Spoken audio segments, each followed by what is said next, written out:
థియేటర్లు, మాల్లు, అబ్బబ్బబ్బబ్బ ఒకటా రెండా 100 కళలు కంటాం. కళ అది కళ. హ్యాపీ లైఫ్ అంటారు. ఎన్ని కష్టాలండి మాకు. చెప్పుకుంటే మహాభారతమైనా ఒడుస్తుంది అని మా సాఫ్ట్వేర్ ఎంప్లాయీస్ కష్టాలు మాత్రం ఒడవదు. ఎన్ని హెల్త్ ప్రాబ్లమ్స్ మంతెండ్ అంటేనే గుండెలో అప్పుడు జేబులో చిల్లిగా ఉండదు. ఏం చెయ్యని ఒకటే సాగుతాడు. మనకేమో రాదు. హెల్ప్ అడుగుదామంటే మన తోటి కొలిగ్ కూడా మళ్ళానే ఉంటాడు. మనకు వచ్చింది ఏంట అంటే వాడికేం చెప్తాం. వాడు మన సెకండ్ మంత్ అయిపోయాక ఏమనిపిస్తుంది అంటే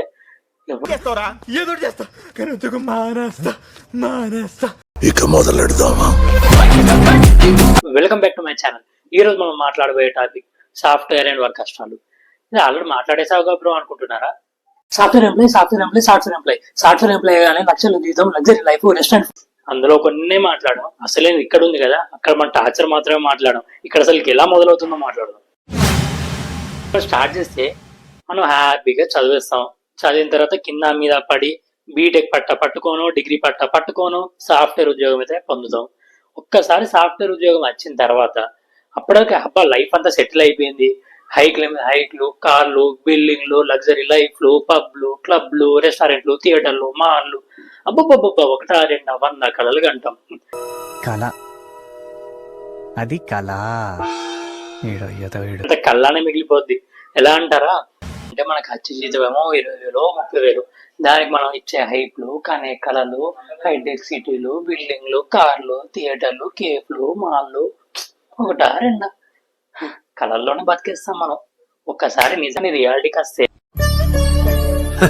సరేలే ఎన్నెన్నో అనుకుంటాం, అన్ని జరుగుతాయి ఏమిటి? మనకు వచ్చే 20-30 వేలలో మన హాస్టల్ ఖర్చులు, మన తిండి ఖర్చులు, మన ట్రావెలింగ్ ఖర్చులు, లేదా మన కొత్తగా జాయిన్ అయ్యాం కదా, షోకులు ఉండాలి, డ్రెస్సులు, వాచ్లు, షూజులు, అబ్బా ఇన్నిటికీ డబ్బులు సరిపోవు. ఇంకా మన ఇంటికి ఫోన్ చేసి డాడీ ఒక 5,000 ఏవా, అమ్మ ఒక 10,000 ఏవా, కొంచెం పని ఉంది. అంతటి పరిస్థితి. పేరుకి పని చేస్తున్నాం, కాకపోతే ఇంట్లో నుంచి డబ్బులు అడుగుతాం. ఇంటికి పంపించాల్సింది పోగా అడుక్కొని మరీ ఖర్చు పెట్టుకుంటాం. సర్లే అంటే సినిమాలలో చూసి లక్షల్లో జీవితం, అరే కార్లు, హై లైఫ్ బాగుంటది అనుకుంటాం కదా. హైక్లను తీసేరావు.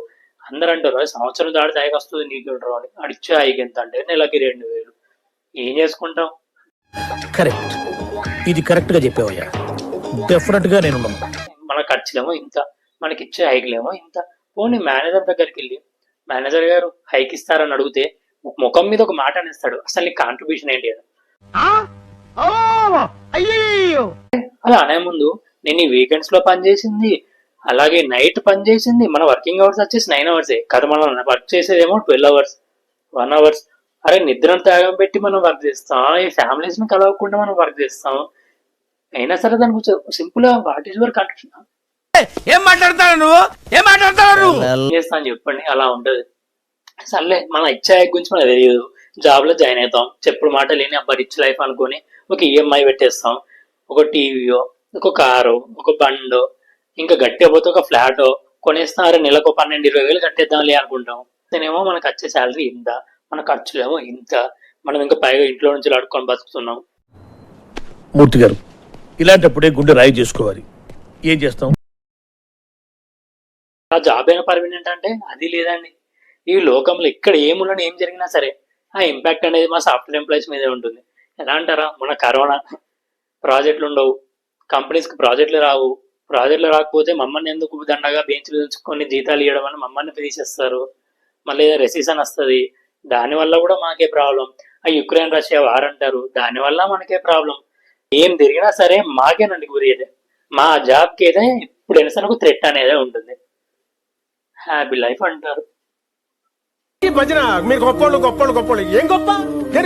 సాఫ్ట్వేర్ ఎంప్లాయీస్ పరిస్థితి ఎలా ఉంటుందంటే కాలేజీలో ఒకటి నేర్చుకుంటాం, ప్రాజెక్ట్ వచ్చాక ఒకటి నేర్చుకుంటాం, ఈ ప్రాజెక్ట్ నుంచి ఇంకో ప్రాజెక్ట్ షిఫ్ట్ అయ్యాక ఇంకేదో నేర్చుకుంటాం. పోనీయండి ఇంకేం అప్డేట్స్ వచ్చాయంటే దాని మీద మన అప్డేట్స్ కావాలి. లేకపోతే వాళ్ళని జాయిన్ చేసుకొని నువ్వు అప్డేట్ లో లేవని చెప్పి నీ ఉద్యోగం తీసి ఇన్ని కష్టాలండి మాకు. చెప్పుకుంటే మహాభారతమైనా ఒడుస్తుంది అని మా సాఫ్ట్వేర్ ఎంప్లాయీస్ కష్టాలు మాత్రం ఒడవదు. ఏముంది ఇందులో? వాళ్ళు ఎన్ని హెల్త్ ప్రాబ్లమ్స్ ఫేస్ చేస్తున్నారో మీకేం తెలుసు. ఒకసారి అయితే నేను చెప్పిన ట్రై చేయండి. మీరైతే గంటలు గంటలు ల్యాప్టాప్ లో ముఖ పెట్టి నెట్ఫ్లిక్స్ లు, మూవీస్, వెబ్ సిరీస్ చూస్తారు కదా. సో నేను చెప్పింది ఏంటంటే ఒక్కసారి నోట్ ప్యాడ్ ఓపెన్ చేయండి, ఓ పారాగ్రాఫ్ అనేది టైప్ చేయండి, అదే పనిగా 9 గంటలు దాన్ని చూడండి. ఎంత స్ట్రెస్ వస్తుందో మీకే అర్థమవుతుంది. అరే కళ్ళు ఉంటాయి పోతాయో కూడా అర్థం కాదు. మెంటల్ ప్రెషరు, మైండ్ వేడెక్కిపోద్ది. పైకి వెళ్ళి మేనేజర్ గాడు ఒక ఎట్టిక్ ప్రెషరు, మన సీనియర్ గాడేమో అయిందా అని వాడు, మనకేం రాదా అంటే మనం నిలబడిగే కొలిగ్గాడు. మరి వీకెండ్స్ హాలిడేస్ అంటారా? మా కష్టాన్ని గుర్తించి గవర్నమెంట్ వీకెండ్స్ హాలిడేస్ ఇచ్చారండి.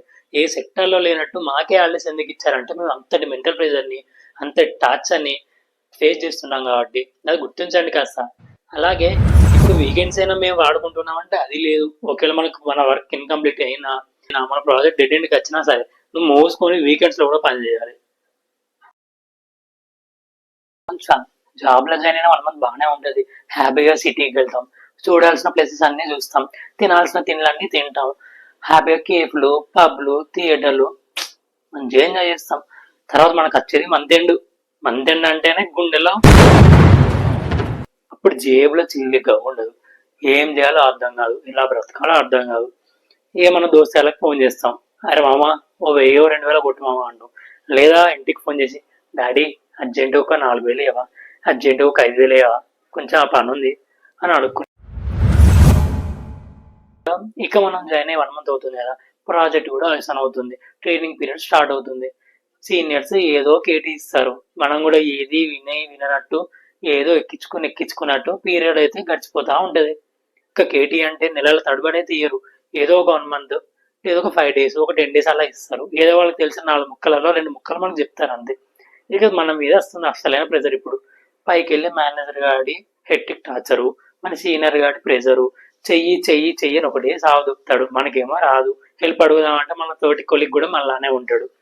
ఇక మనకు వచ్చింది ఏంట అంటే వాడికేం చెప్తాం, వాడు మనం హెల్ప్ అడిగే రకం. ఇక మనకి 2nd month అయిపోయాక ఏమనిపిస్తుంది అంటే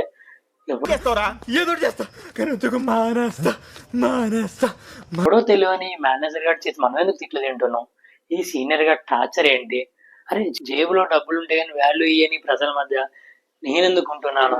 ఇప్పుడు మనకి ఏమనిపిస్తుంది అంటే అరే ఇవన్నీ భరించే బదులు చక్కగా మన సొంతూరికి వెళ్ళిపోయి 15-20 వేలకు ఏదో చిన్న ఉద్యోగం చూసుకొని మన సొంత ఇంట్లో మన కాళ్ళ మీద కాలేసుకొని అమ్మ చేతి వంట తింటూ, నాన్న చేతి 4 తిట్టు తింటూ, మన టీవీలో మనం IPL టీవీ ప్రోగ్రామ్ చూస్తూ రోజు గడిపేస్తే బెటర్ గా అనిపిస్తుంది.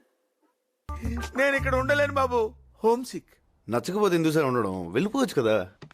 కథ ఏం చేద్దాం, అప్పటికే మనం ఈఎంఐలు లోన్లు తీసుకుంటాం, ఏదో ఒకటి చేద్దాం అన్నట్టు.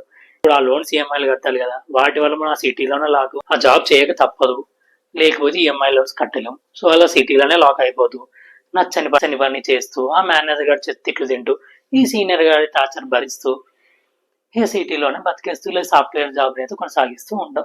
ఇదండి మా సాఫ్ట్వేర్ వాళ్ళ కష్టాలు. ఇక నా వీడియో నచ్చినట్టయితే ఇంకొన్ని వీడియోస్ కోసం సబ్స్క్రైబ్ చేయండి.